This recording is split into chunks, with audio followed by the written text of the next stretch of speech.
and studied relics in church history, and profoundly impacts many who encounter its mystery. As a person of faith, looking at it through the eyes of faith, I don't think it can help but touch your heart. Something that we can look on not only to bolster our faith in those moments of weakness, but also to deepen our faith and our appreciation, our intimacy with Christ. Join Fiat Ministry Network and Patchwork Heart Ministry as they examine the science of the shroud through the lens of faith. Really interesting scientific information that we didn't know about, like the pollen from all the different regions of the world. As the shroud traveled around, it picked that up. Some of the mites, things like that was really interesting to me. I mean, this made you really want to believe it a lot more. It's impressive. Like, humanly, I don't think that is another level of love. It's not I'm gonna see people like, oh, I love you, I'll give you a chocolate. No. I'm giving you more than my life. I'm giving you my suffering. Asking both experts and disciples, who do you say I am? As far as who the man of the shroud is, as a person of faith and kind of reviewing the evidence there, it seems that a convincing argument can be made that it's Jesus of Nazareth. Visit patchworkheart.org/shroud to learn more and get exclusive behind-the-scenes updates for your support.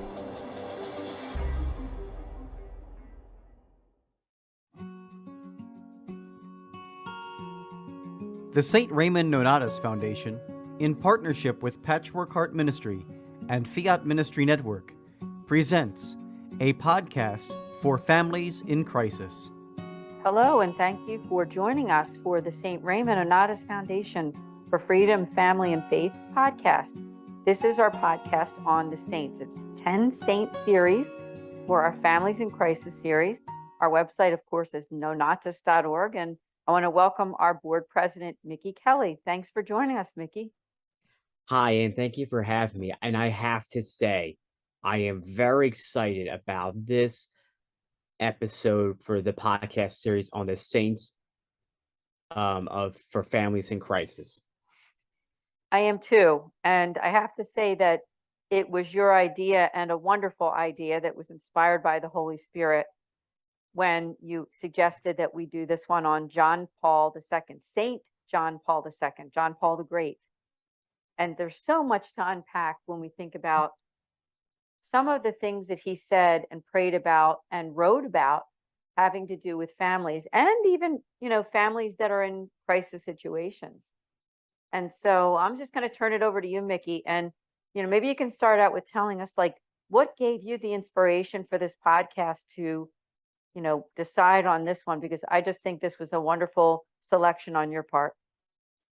Yeah. So, and I'll be honest, I felt like St. John Paul the Great, he really relates to the families in crisis, because before he was, before he entered religious life, for one reason. One is that he saw firsthand what it was like to lose a family member.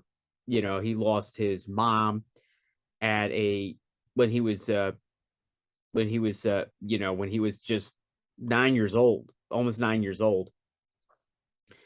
And then later down the road, say right around when Nazi occupied Poland, his father died.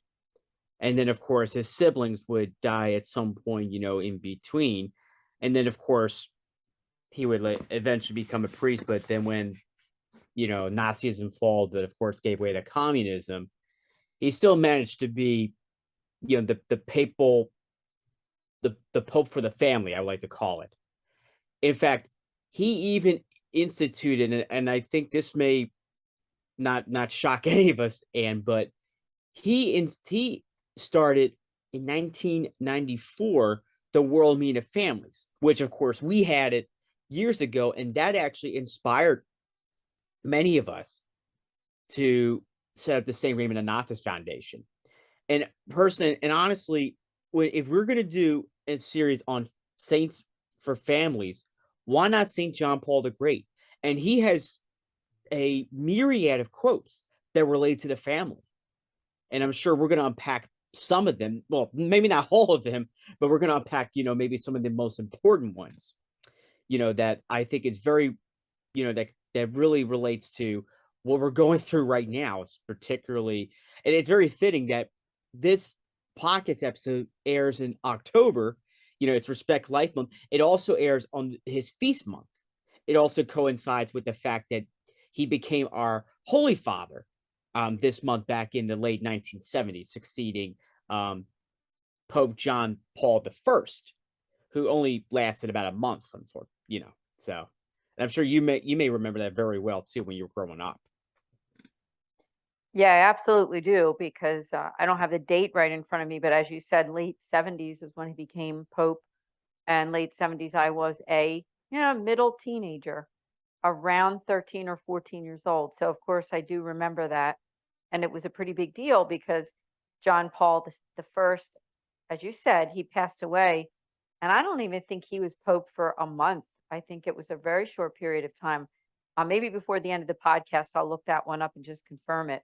But Mickey, Actually, thanks for and it was 1978. 78. So that's a very interesting year for my family remembered it quite well. So Yeah, it's a memory that does come to mind because it was honestly, it was a huge thing. It was a very, very big thing. And this was long before social media, long before even the internet. And so everything was TV. We found out about everything through radio, TV, and newspapers and magazines, print media. But I definitely do remember it all over the place that, we have a new pope, and the first one, John Paul I, died so quickly.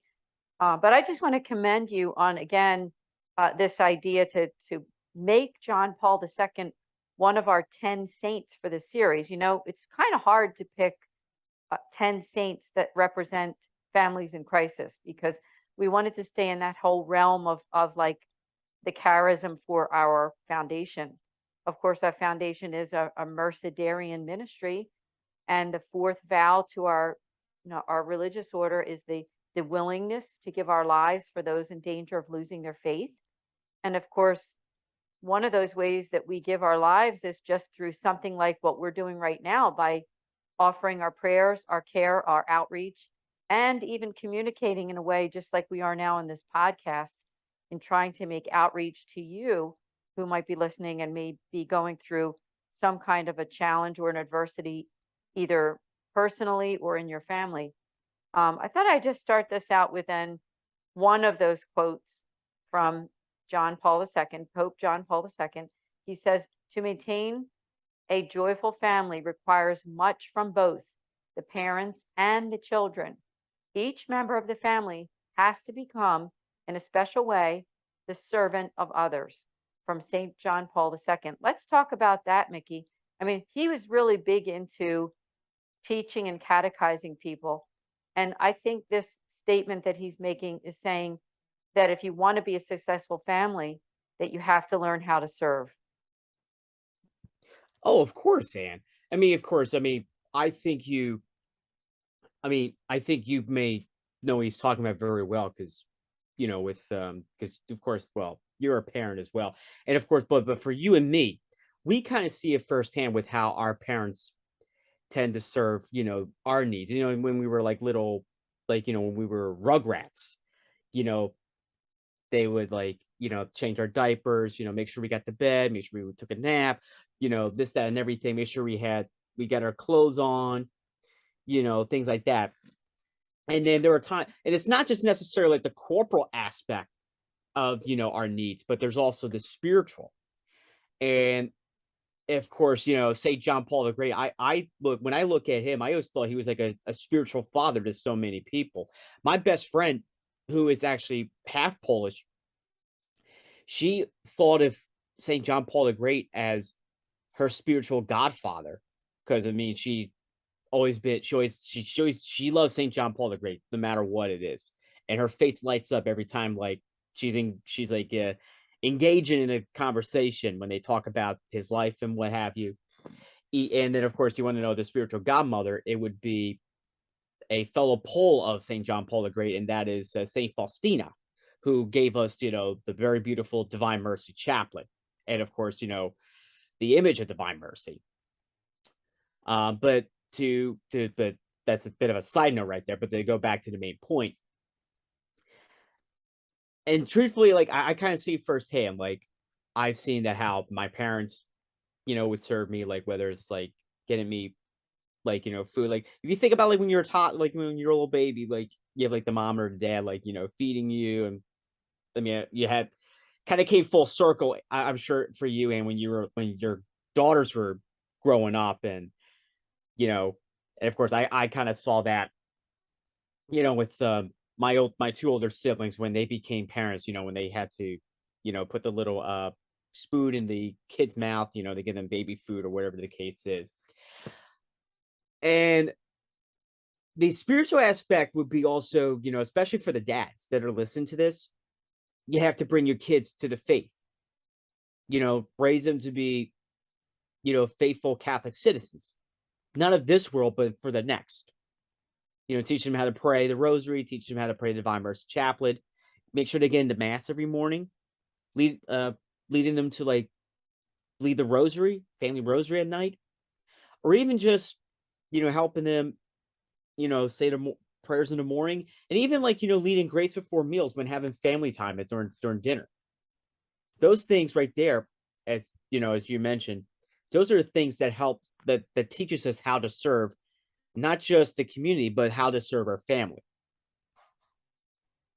Yeah, really great points. And I also like how you reference your own family and even watching like your sister and your, other family members that have children, and developing relationships within their own families, and how God can work there, right? And I think what John Paul II is saying about being a servant is that, the servanthood isn't just for the religious or the priest, right? We're being like Mother Teresa out there in Calcutta. It can happen right in our own homes, right? We can serve people, our husbands, wives, children, neighbors, things like that. So I think that he's always drawing us to serve. I do have another quote that I wanted to read, and it says that marriage is an act of the will that signifies and involves a mutual gift, which unites the spouses and binds them to their eventual souls, with whom they make up a soul family, a domestic church. So that's one of his quotes. And it also reminds me, when I read that about marriage, is that, I mean, of course, when I think of John Paul II, and I think when you do too, I think of theology of the body. I don't think we can get around not mentioning that, because it was such a huge part, a huge writing that he did, although he wrote so many encyclicals and writings that we could spend probably several podcasts talking about all of his writings. But I definitely think we should talk about that. And I will just say that for me, when I read Christopher West's Theology of the Body and learned about what it is, what it means, and it was all based on John Paul II's writings, it opened up a whole new world for me to understand how we are body and soul, and how everything that we do is sacramental. So I don't know if Mickey, you want to speak on theology of the body a little bit. Yes, and I feel like there's been quite a bit of, evangelism in the Catholic Church today that are big promoters of or also I should say heavy hitters and promoters for the theology of the body. You look at Damon Owens, the Everts, there's a really a whole list. Even Edward Shree, who I believe teaches at Benedictine College, or I might get fact checked on this one, but that's okay. Because I know he went there, and I think he taught there at some point. Most likely, he probably teach with the Augustine Institute. But the bottom line is this. This is like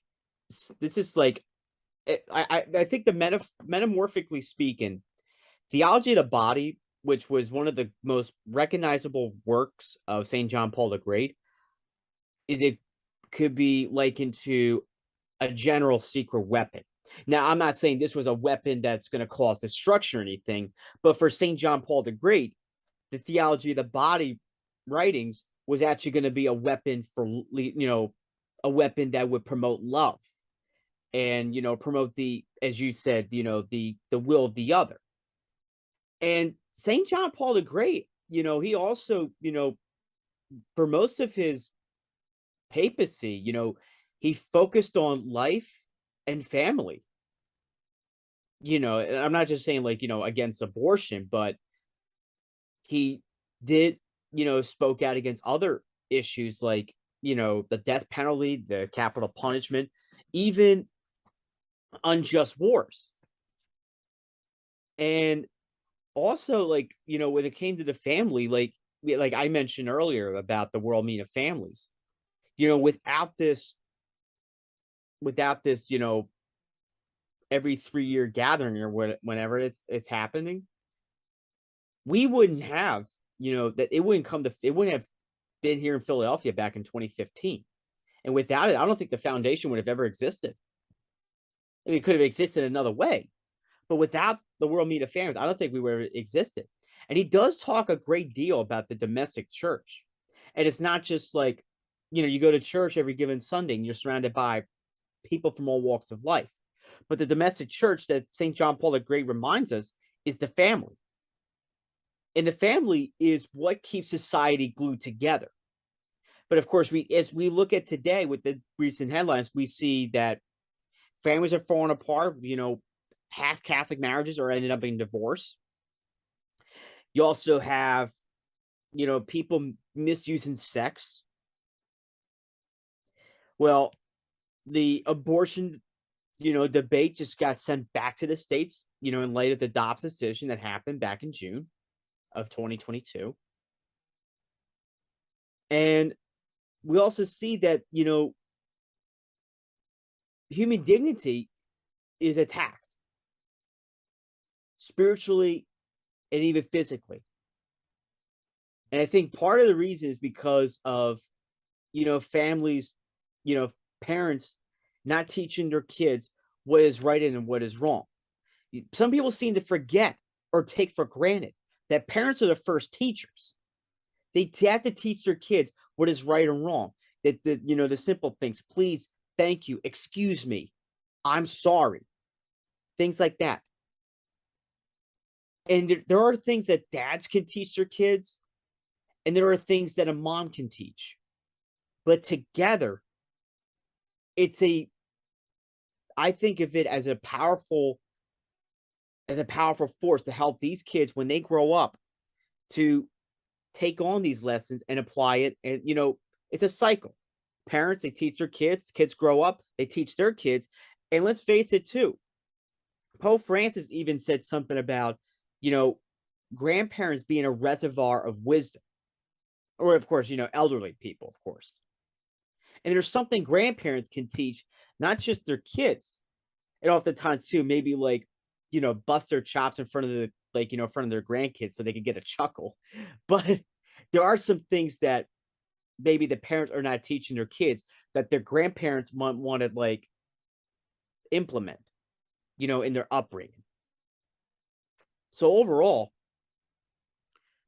it's important for parents to understand that they're the first teachers. It's not when they drop them off to a neighborhood school or whatever and say, have a great day. And then, maybe they don't learn anything, or maybe they don't really, take in their education. But parents, their first role is to be teachers of not just of life lessons, but also the faith. Mickey, thank you so much. You really said so much during that period. I'm grateful to you because there's a lot for me to also respond to in a really positive way. I mean, the first thing, what you just said about grandparents, I couldn't agree more. And the Holy Father, Pope Francis, did make a statement about that. So I encourage our listeners to, maybe research that a little bit about what Pope Francis has said about the importance of the role, the spiritual role of grandparents, and how young people, old people, people in the middle all make a difference in the family. They all have an equal importance. So I'm glad that you mentioned that. And backing up to theology of the body, I have a quote here from Christopher West, and he says that brace yourselves if we take in what the Holy Father, and he's referring to Pope John Paul II, is saying in his theology of the body, we will never view ourselves, view others, view the church, the sacraments, grace, God, heaven, marriage, the celibate vocation. We will never view the world the same again. And I think it's important for us to hear those words. You know, Christopher West, we do have to give him a little credit too, is that he really did help to bring theology of the body to life for, you know, common people who might not understand really super deep theology. Because I think, if I'm correct, the writing of John Paul II in the theology of the body was a very long book. I don't have it physically, but I believe it was like 700 and some pages. It wasn't anything short. And so it's good that Christopher West was able to do what he did by making it into something very understandable. And if people are listening and haven't read that yet, or haven't like watched any of the videos, or don't know a ton about it, I mean, my goodness, at this point in time, there's so much out there. So just be sure to check out the Theology of the Body Institute, Christopher West. And, you know, not just Christopher West, because I know that a lot of other authors have also tackled theology of the body, but go right to the source, to Pope John Paul II, and think about checking it out of the library or your church library, or even buying it if you wish. But thank you for all that you shared, Mickey. And, you know, our foundation, you're right. I want to also address what you said about the World Meeting of Families, because if it wasn't for Pope John Paul II, honestly, we might not exist, as Mickey said, because that's exactly how we were formed. It was when the friars, our friars, the Mercedarians, went to that world meeting. The Holy Spirit was really knocking on the door of their hearts and saying, we need to do something to help families. And they specifically picked families in crisis, which are you, our audience, the people listening to this podcast, letting you know that that's what we're attempting to do. We're attempting to make that pastoral outreach. So there's just so much about John Paul II and about his quotes and a lot of the things that he said. Another thing that he said is that as the family goes, so goes the nation, and so goes the world in which we live. Mickey, let's talk about that. You know what's funny, Ian? I was going to talk about that quote, but, you know, it's a good thing you reminded me. So I'm glad we're like kind of tag teaming on this one. And I think I was kind of alluding to the fact how, you know, I think in order for society to survive, you need strong families. You know, you need the strong love of the man and a woman. And let's face it, you know, marriage is under attack, whether we believe it or not, by the LGBT community, by the mainstream media. It's under attack because the devil knows that when traditional marriage thrives, it is a powerful force to be reckoned with. And let's face it, with strong marriages will make society thrive. When the husband and wife love each other unconditionally as much as their kids, at the same time leading them to heaven. Meanwhile, you know, you have this whole LGBTQ, you know, wherever other letters of the alphabet are in that, and they want to, you know, go after young children at a young age to indoctrinate them. You also have, you know, the secular schools who are corrupt, and you also have mainstream media, you know, portraying families like they're irrelevant, you know, men being wimps, women being stronger than men, which that actually draws a red flag in my opinion, I mean, let's face it, women have their limits just as much as men do. But I think the problem is we need to see how God designed each and every person and what characteristics and traits man and woman can bring to the table. And let's face it too, feminism, and I'm sure you remember this quite well too. I mean, when it was the advent of this movement, it has destroyed families, whether we believe it, whether we believe it or not. And this whole thing that, women are equal to men, that's false. Because let's face it, we need to reclaim the fact that family, traditional family between man and woman, is what we need. And we need to portray what a family should be without causing any kind of confusion. Yeah, thank you so much for sharing. Men and women are equal in dignity, right? But but they're complementary to each other because they're different. So in terms of in the Lord's eyes, we know that their dignity is the same, right? God looks upon them both with a profound dignity for both men and women. And so thanks for those reflections, because, John Paul II had so much love of the family. And I think really, honestly, I think that was probably his main charism, to be honest with you. One other thing that he said is the great danger for family life in the midst of any society whose idols are pleasure, comfort, and independence lies in the fact that people close their hearts and become selfish. And, I think this quote really, it lended itself to what he did with the theology of the body, doesn't it?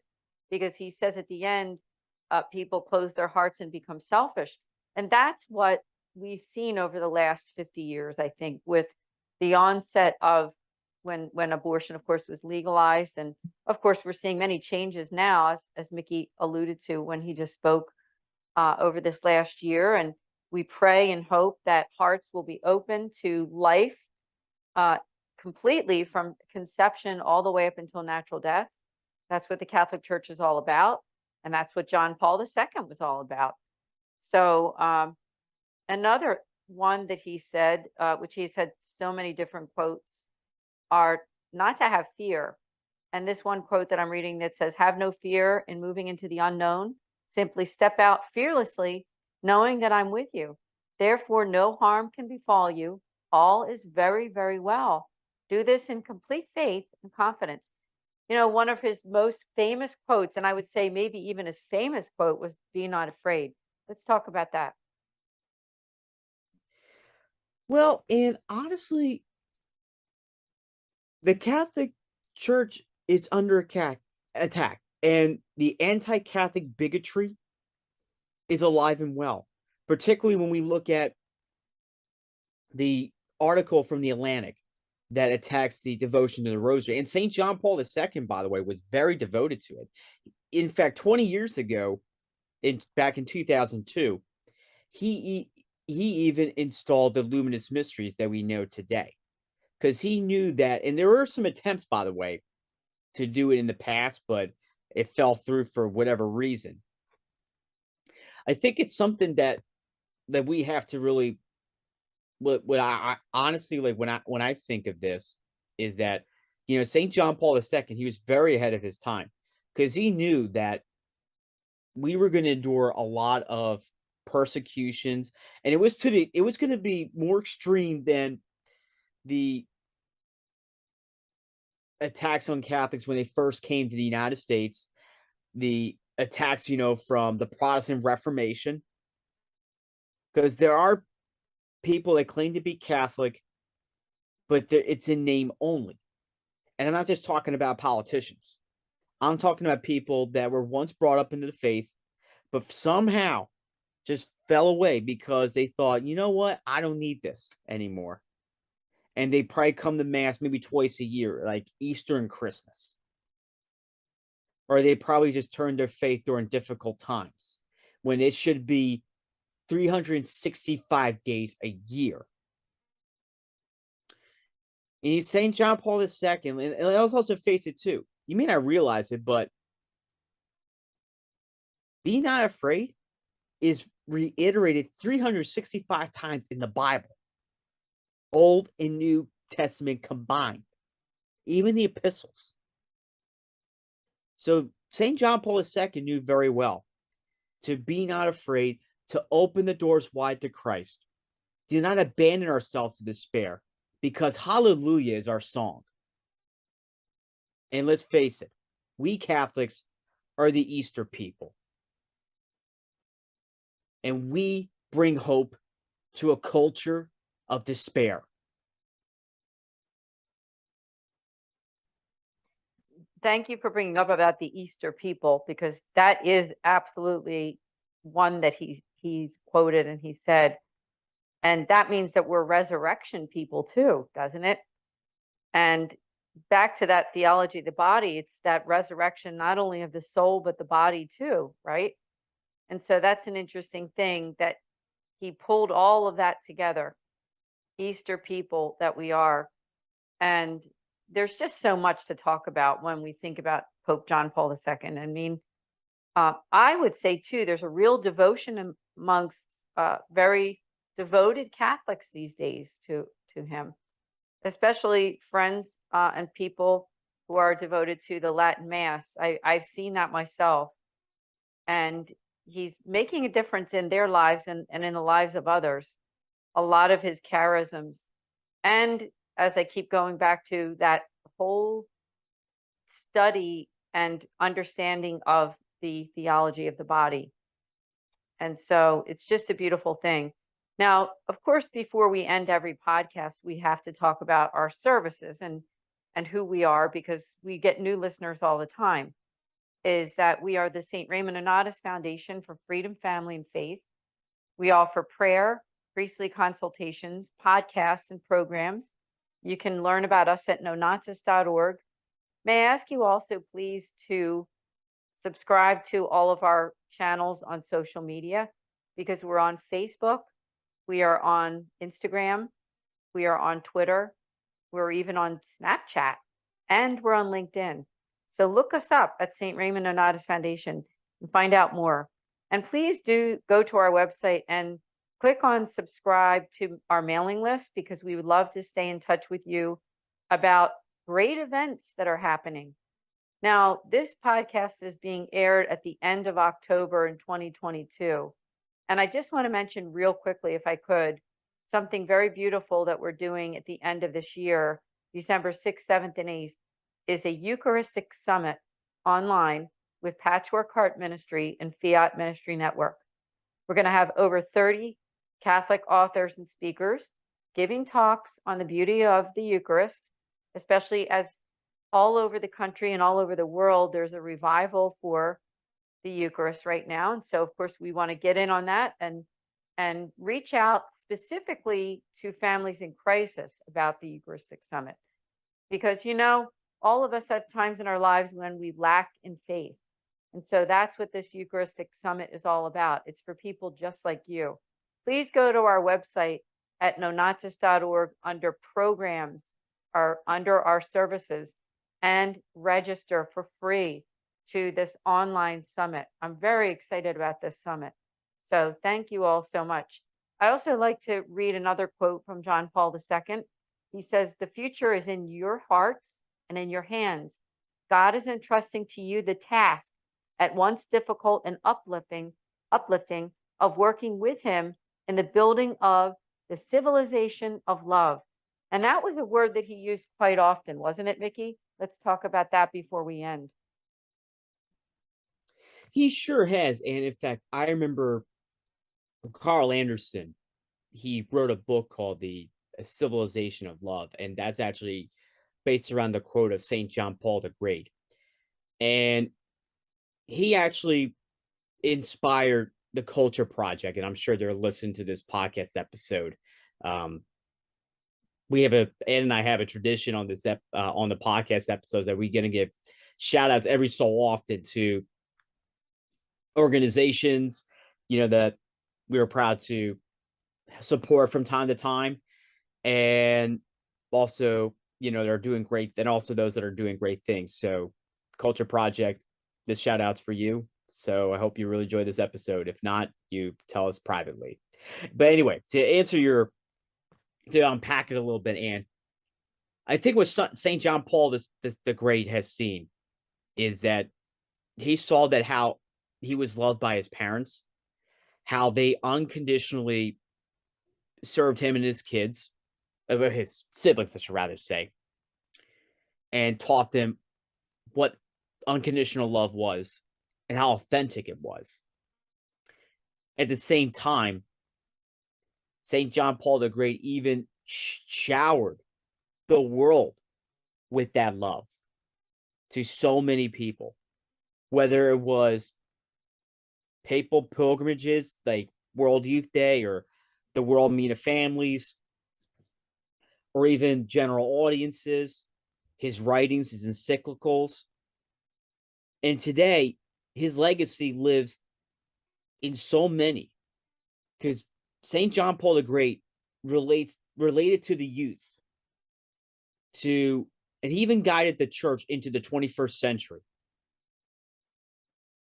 And he wants us to stand firm. He wants us to have, to paraphrase one of his quotes, is to have a wonderful adventure with Christ in our lives. He wants us to have hope, to stop a nation from killing its children. He wants us to love one another, whether it's our spouses, our family, or even our friends, unconditionally like Jesus did. He wants us to make our fellow humans fully alive with our love. Even St. John Paul II knew that his response, the response that we should have with all the hatred in the world, because he grew up in two different occupations. One was Nazism during World War II, and at the dawn of the Cold War, communism. He didn't just preach it, he lived it. And he wasn't afraid to set an example to what a loving, holy father should be. Yes, what a loving, holy father he was.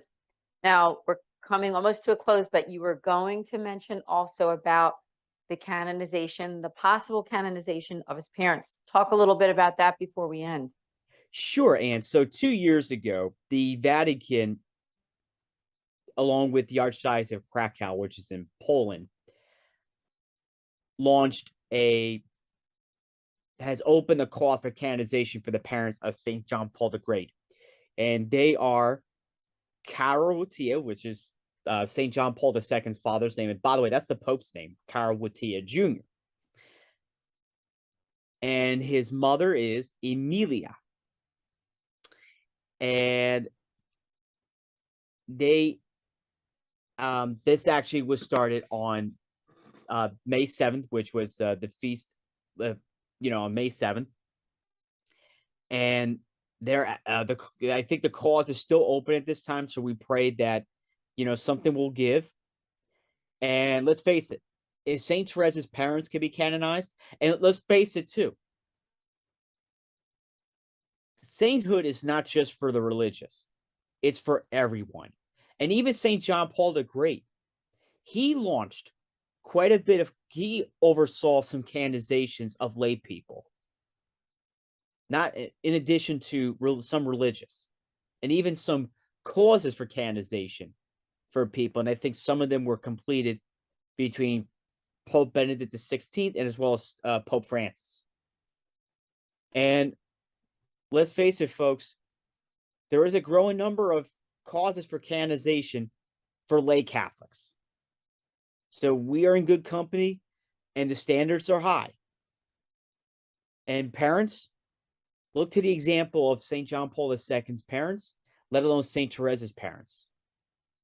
And yes, you can look to your spouse and say, hey, I want to lead you and the kids to heaven. Let's do it. Thank you for sharing that information, especially about their possible canonization. And I just want to end the podcast with a special prayer that was actually one that was said on Easter Sunday, March 27th of 2005. And I believe that was before he passed away. And the Just prayer days is before, yeah. Yeah, the prayer is Jesus crucified and risen, stay with us. Stay with us, faithful friend and sure support for humanity on its journey through history. Living word of the Father, give hope and trust to all who are searching for the true meaning of their lives. Bread of eternal life, nourish those who hunger for truth, freedom, justice, and peace. Amen. And Mickey, thank you for joining us on this podcast. Now, everyone, we will be back again next month for our Families in Crisis podcast that premieres at 8 p.m. the last Thursday of every month. But good news, it's on demand, so you can click to subscribe on YouTube at Philly Nonnatus, and every time we have a new podcast, you'll get a little notification on your phone or on your computer. So, Mickey, thank you so much again. And thank you for having me. God bless everyone. We'll see you right here next month with the St. Raymond Nonnatus Foundation for Freedom, Family, and Faith 10 Saints podcast. See you then. Thank you for listening to this podcast. For more information about the St. Raymond Nonnatus Foundation, visit nonnatus.org or email director.srnf@gmail.com. The Shroud of Turin is one of the most researched and studied relics in church history, and profoundly impacts many who encounter its mystery. As a person of faith, looking at it through the eyes of faith, I don't think it can help but touch your heart. Something that we can look on not only to bolster our faith in those moments of weakness, but also to deepen our faith and our appreciation, our intimacy with Christ. Join Fiat Ministry Network and Patchwork Heart Ministry as they examine the science of the shroud through the lens of faith. Really interesting scientific information that we didn't know about, like the pollen from all the different regions of the world. As the shroud traveled around, it picked that up. Some of the mites, things like that was really interesting to me. I mean, this made you really want to believe it a lot more. It's impressive. Like, humanly, I don't think that is another level of love. It's not I'm like, oh, I love you, I'll give you a chocolate. No. I'm giving you more than my life. I'm giving you my suffering. Asking both experts and disciples, who do you say I am? As far as who the man of the shroud is, as a person of faith and kind of reviewing the evidence there, it seems that a convincing argument can be made that it's Jesus of Nazareth. Visit patchworkheart.org/shroud to learn more and get exclusive behind-the-scenes updates for your support.